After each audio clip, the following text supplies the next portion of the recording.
Perdana Menteri Inggris, Keir Starmer mengumumkan pemerintahannya secara resmi mengakui berdirinya negara Palestina. Keputusan ini menjadi titik balik besar dalam arah kebijakan luar negeri London dan sekaligus sinyal dukungan terhadap solusi dua negara. We are acting to keep alive the possibility of peace and a two-state solution. That means a safe and secure Israel alongside a viable Palestinian state. At the moment, we have neither.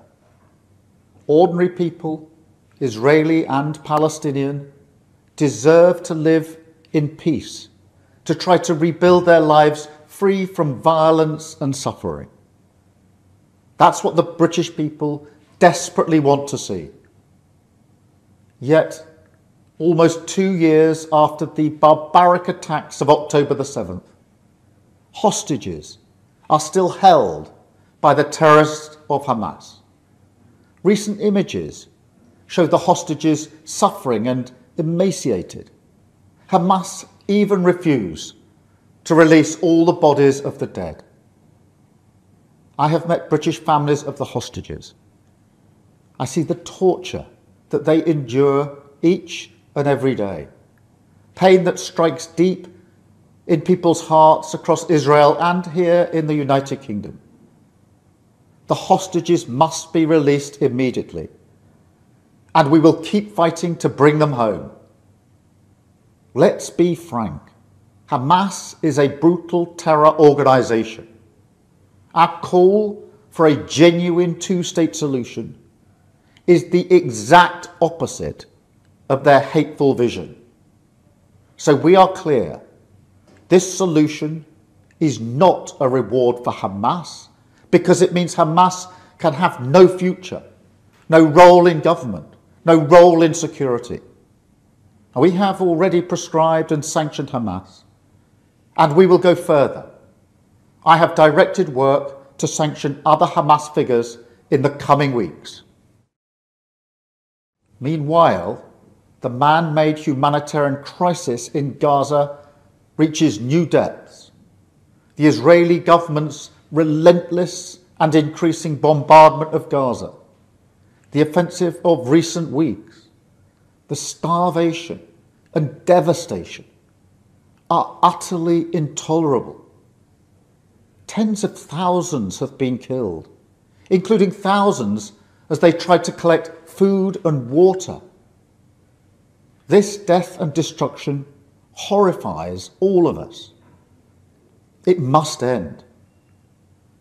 We have evacuated the first group of sick and injured children to the United Kingdom to be treated by the NHS, and we continue to increase our humanitarian support. But still, nowhere near enough aid is getting through. We call again on the Israeli government to lift the unacceptable restrictions at the border, stop these cruel tactics, and let the aid surge in. With the actions of Hamas, the Israeli government escalating the conflict, and settlement building being accelerated in the West Bank, the hope of a two-state solution is fading. But we cannot let that light go out. That is why we are building consensus with leaders in the region and beyond around our framework for peace. This is a practical plan to bring people together behind a common vision and a series of steps, including the reform of the Palestinian Authority, that takes us from a ceasefire in Gaza to negotiations on a two-state solution. We will keep driving this forward.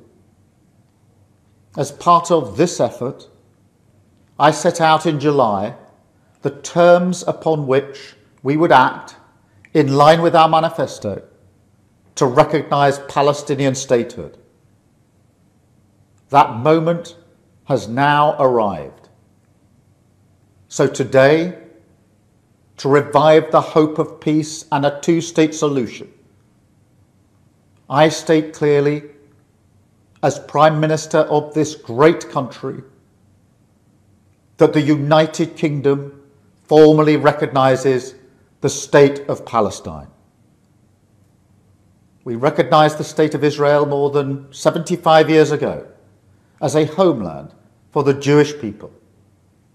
Today, we join over 150 countries who recognise a Palestinian state also.